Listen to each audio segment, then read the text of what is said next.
ख्याल से। एक बार सवाल सुन लो। The volumes of the two spheres are in the ratio of 64:27। Find the ratio of their surface areas. यानी कि दो स्फीयर हैं, उनका वॉल्यूम है, कौन से शेप में है, मतलब स्फीयर है, उनका वॉल्यूम है, कौन कौन सी रेशियो पे दिया है अपन को, वॉल्यूम ऑफ स्फीयर।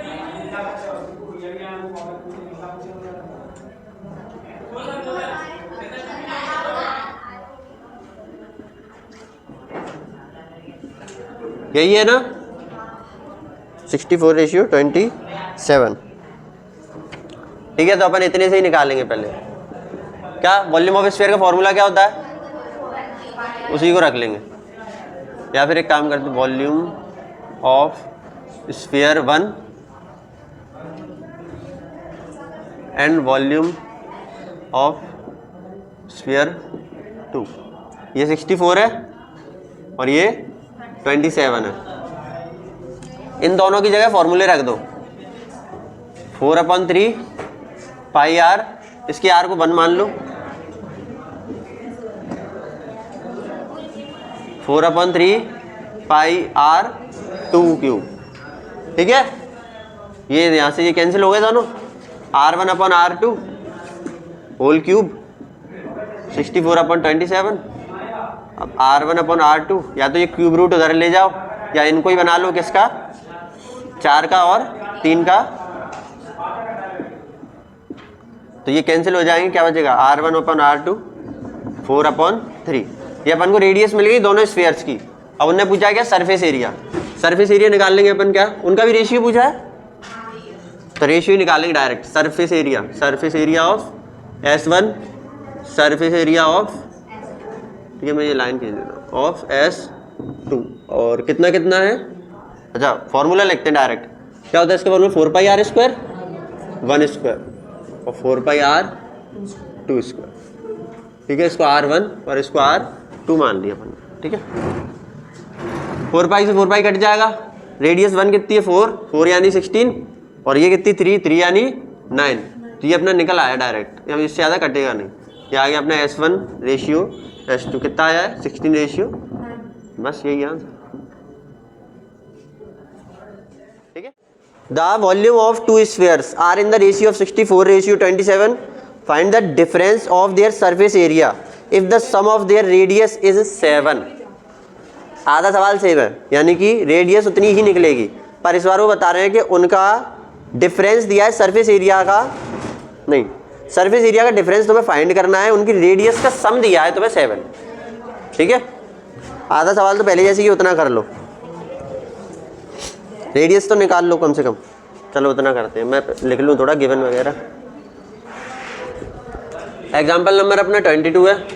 गिवन तो अपना सेम ही है ना, क्या ये V1/V2 है, 64/27 है, तो मैं डायरेक्ट कर रहा हूँ क्या, R1/R2 भाई पिछले सवाल से मैच कर रहा है। कितनी निकलेगी, 4/3, ये निकल आई। अब यहाँ से एक काम करो, एक रेडियस फिक्स करके निकाल लो, या तो R1 निकाल लो या R2 निकाल लो। तो R1 निकालते हैं, 4/3 R2 हो जाएगा, नीचे लगाना है 2। ये एक वैल्यू निकाल ली अपन ने R1 की। ठीक है, अब उन्होंने एक चीज़ दिया गिवन, क्या, R1 + R2 = 7 दिया मेरे ख्याल से। दोनों का रेडियस का सम कितना है, 7 है, यही तो दिया है। अब हमारे पास R1 कितना है, 4/3 R2, और एक ये R2 यही वाला 7, इन्हें जोड़ लो, कितना हो जाएगा, 3 और 3 एकम 3, 4 और 3 7, 7 R2/3, इधर 7 से 7 कट जाएगा, R2 कितनी आ गई, 3। हमारे पास R2 आ गई है, R2 को यहाँ रख देंगे, R1 भी निकाल लेंगे। ठीक है, यहाँ रख देता हूँ, R1 = 4/3, R2 की वैल्यू कितनी आई है, 3 से 3 कट जाएगा, R1 कितनी आ जाएगी, 4। ये इनकी एक्चुअल वैल्यू निकली है, ये रेशियो था और ये एक्चुअल वैल्यू है, दोनों सेम ही है। ठीक है, देखो R1 4 आई है, R1 या 4 ही थी, R2 3 आई है, R2 3 ही है, पर अपन ने क्या एक्चुअल वैल्यू निकाल ली। ठीक है, इसके बाद अच्छा ये सेंटीमीटर में है। ठीक है, अब क्योंकि ये एक्चुअल वैल्यू है और ये रेशियो थे, ये वाले अपने क्या थे, ये रेशियो है, अनुपात है, जबकि ये क्या है, एक्चुअल वैल्यू है 4 सेंटीमीटर और 3 सेंटीमीटर। अब बोला है इनके सरफेस एरिया के डिफरेंस निकालने हैं, है ना। तो S1 और S2 कॉमन लेके करें। अच्छा अपन को पता है, हाँ तो कॉमन देखो मैं बताऊँ कैसे करना। तो मैं पता है रेडियस इसकी बड़ी है तो यही वाला बड़ा होगा स्फीयर, तो इस वाले में से इसको माइनस करो तो S1 माइनस S2, वरना अगर ये बड़ा होता तो S2 माइनस S1 करते। तो क्या है अपने पास फॉर्मूला क्या है, 4 पाई R1 का स्क्वायर 4 पाई R2 का स्क्वायर, यही बन रहा है अपना। यहाँ लिख देना according to question. 4 pi common ले लें। R1 कितनी है अपनी, R1 4 का स्क्वायर यानी 16 माइनस R2 का, ये बात है नहीं, R2 का स्क्वायर यानी 3 यानी 9, 4 22/7, 16 में से 9 गए, 7 से 7 कट जाएगा, 4 दूनी 8, 88 सेंटीमीटर स्क्वायर क्या आ जाएगा, इन दोनों का अंतर आ जाएगा। अभी अगर इन्होंने पूछा था इनका इंडिविजुअली भी निकालो सरफेस एरिया S1 का कितना है S2 का कितना है, तो अपन को अलग अलग करना पड़ता, ये अलग से और ये अलग से फिर माइनस कर दे। तो अपन से मांगा ही नहीं है, अपन से डायरेक्ट उन्होंने क्या मांगा है, डिफरेंस मांगा है, तो अपन ने डिफरेंस निकाल दिया। ठीक है, उसकी जरूरत नहीं है। 88 सेंटीमीटर स्क्वायर इसका आंसर है। अगर तुम चाहो तो ऐसे उसका रेडियस अलग से मैं थोड़ा बता देता हूँ। यहाँ पर सरफेस एरिया दोनों का, S1 का और S2 का। S1 4 पाई की वैल्यू नहीं रख रहे, R स्क्वायर कितना है 1 वाले का 16, हाँ 16 चौक 64 पाई सेंटीमीटर स्क्वायर। यहाँ पर फिर से 4 पाई, इसका कितना है 9 चौक 36 पाई सेंटीमीटर स्क्वायर। ये निकलता 36 में से इसको माइनस करते S1 माइनस S2, तो 64 पाई माइनस 36 पाई कितना आ रहा है, नहीं पहले कितना आ रहा है 28 पाई, तो 28 पाई यानी कि 22/7, 7 चौक 28, 4 दूनी 8, 88 सेंटीमीटर। अगर ऐसे करना है, ऐसे करना है, ऐसे करना है, ठीक है, ये अपना हो गया। तो मैं नहीं एक ही उतारो मेरे ख्याल से, तो इसी वाले को उतारो, इस वाले को, ठीक है। ये एक्स्ट्रा में बता दिया कि ऐसे भी हो सकता है, तुम्हें भी करना आना चाहिए, वरना अपना सवाल मेन यही वाला, और ये क्रॉस मत बनाना। सवाल हर तरह से क्या करना आना चाहिए, दिमाग खोलेगा कैसे, तुम खुद से सवाल तभी कर पाओगे जब खुद का दिमाग चलाओगे।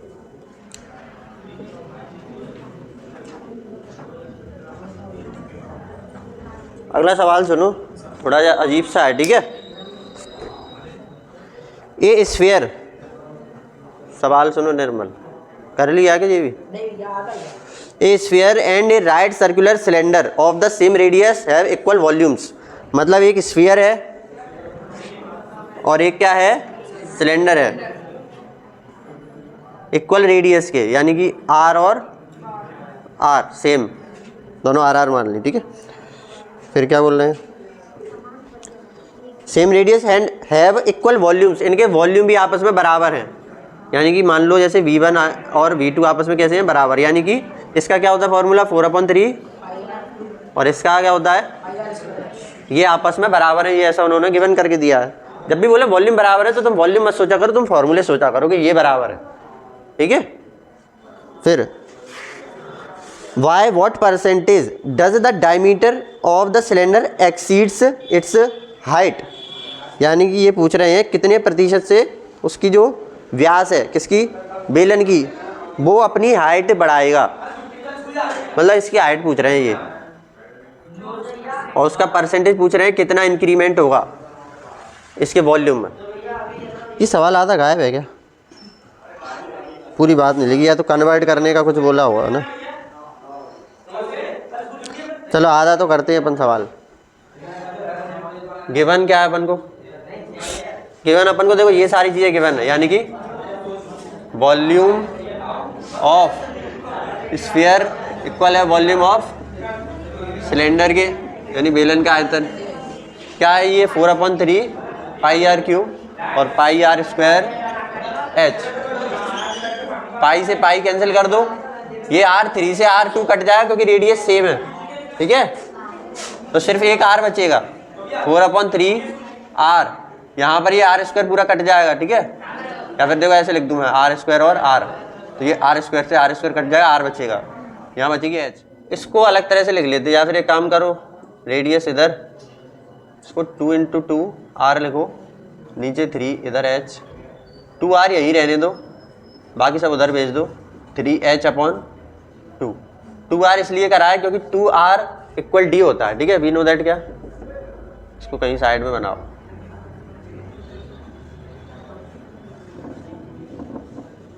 मतलब रेडियस को अगर डबल कर देंगे तो डायमीटर ही तो बनता है, तो इसकी जगह अपन क्या लिख सकते हैं, ये डायमीटर भी है।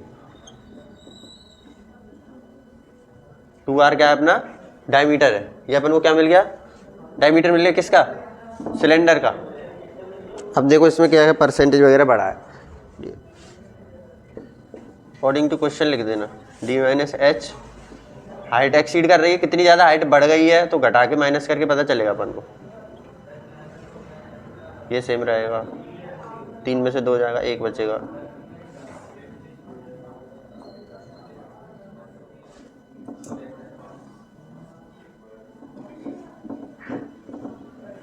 परसेंटेज पूछा है ना, इसका देखो ऐसे याद रखा करो, इसको भी मानो ऐसे, इनका आपस में मल्टीप्लाई करो और इनका आपस में मल्टीप्लाई करो।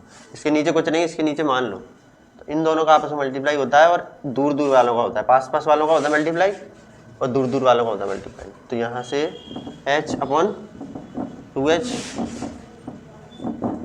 ऐसे h कट जाएगा, ये कितना बचेगा, 50% ही एक्सीड करेगा, ठीक है, यही answer.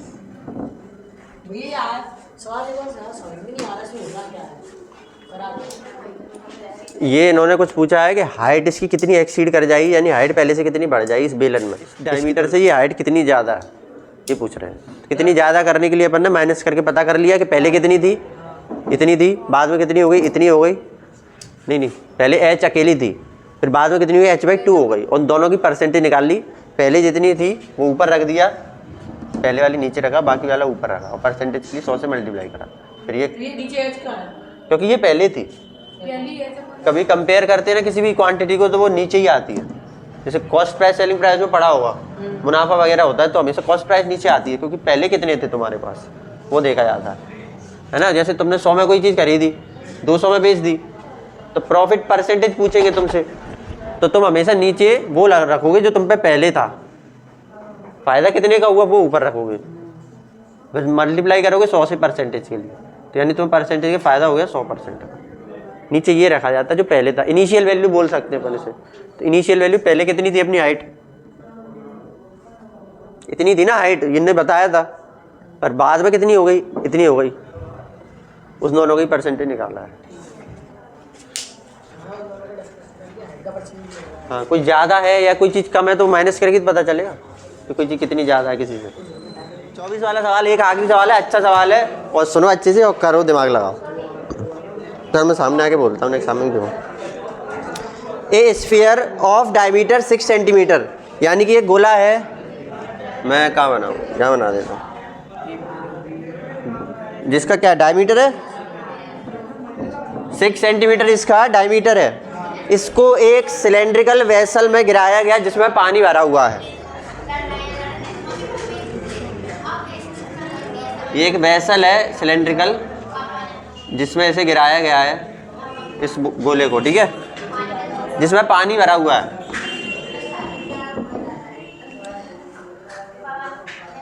The diameter of cylindrical vessel is 12 centimetre, इसका डायमीटर है 12 सेंटीमीटर।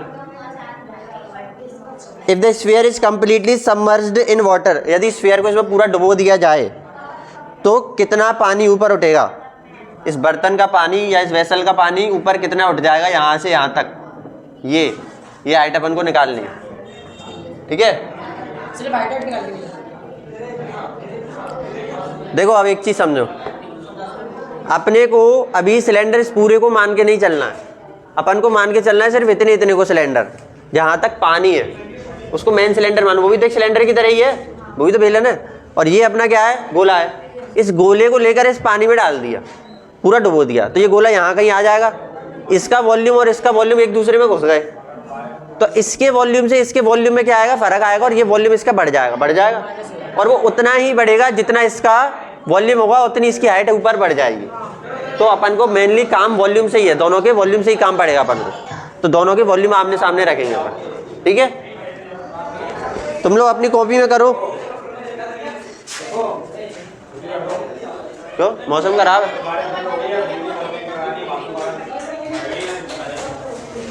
ठीक है चलिए जाओ। किताब वही है।